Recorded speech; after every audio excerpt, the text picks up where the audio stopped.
Pemerintah menegaskan pasal 218 Kitab Undang-Undang Hukum Pidana (KUHP) yang mengatur tentang pidana terhadap penyerangan martabat lembaga presiden dan wakil presiden bersifat delik absolut, sehingga hanya presiden dan wakil presiden yang bisa melakukan aduan.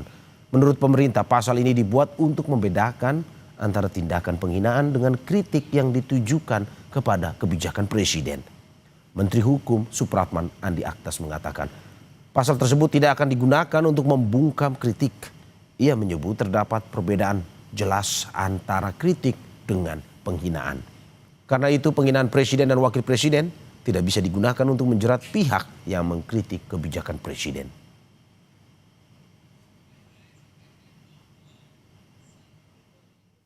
Saya rasa tadi udah sangat clear ya kita jelaskan bahwa yang pertama ini bukan pasal yang baru, ya.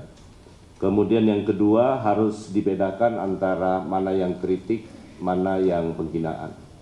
Saya rasa teman-teman sudah pasti tanpa perlu membaca Kitab Undang-Undang Hukum Pidananya, teman-teman pasti ngerti. Di publik pun tahu mana yang batasannya namanya menghina maupun yang kritik. Dan saat ini pun juga pemerintah sampai saat ini ya, saya rasa belum pernah ada satupun langkah yang diambil yang terkait dengan hal-hal yang terkait dengan kritik, ya nggak pernah ada, ya.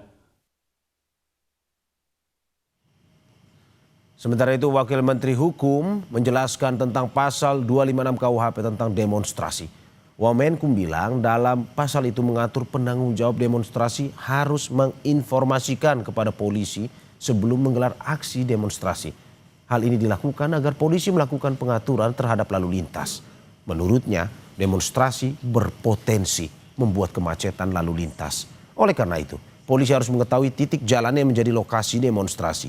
Wamenkum menegaskan, pasal itu tidak menghambat atau melarang orang menggelar demo, hanya mengatur dan bukan melarang. Intinya harus memberitahukan kepada polisi. Kata-kata di situ adalah memberitahukan, bukan izin. Mengapa pasal ini harus ada? Ya, sekali lagi mengapa pasal ini harus ada? Karena ini berdasarkan pengalaman yang pernah terjadi di Sumatera Barat, di mana sebuah mobil ambulans yang membawa pasien itu, dia mati di dalam karena terhadang oleh demonstran. Jadi tujuan memberitahu ke aparat keamanan supaya bisa mengatur lalu lintas. Demonstrasi kita menjamin kebebasan berbicara, tetapi kita harus ingat juga bahwa ada hak dari pengguna jalan.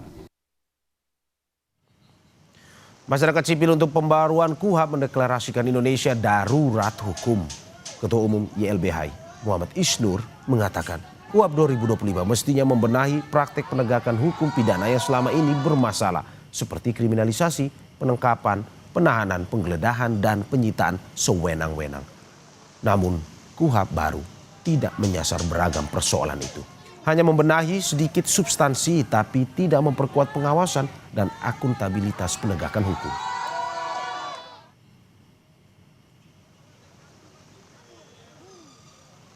Di mana-mana orang sangat mudah digeledah, ditangkap, disita barangnya, dipermalukan, dapat tindakan-tindakan yang tidak manusiawi.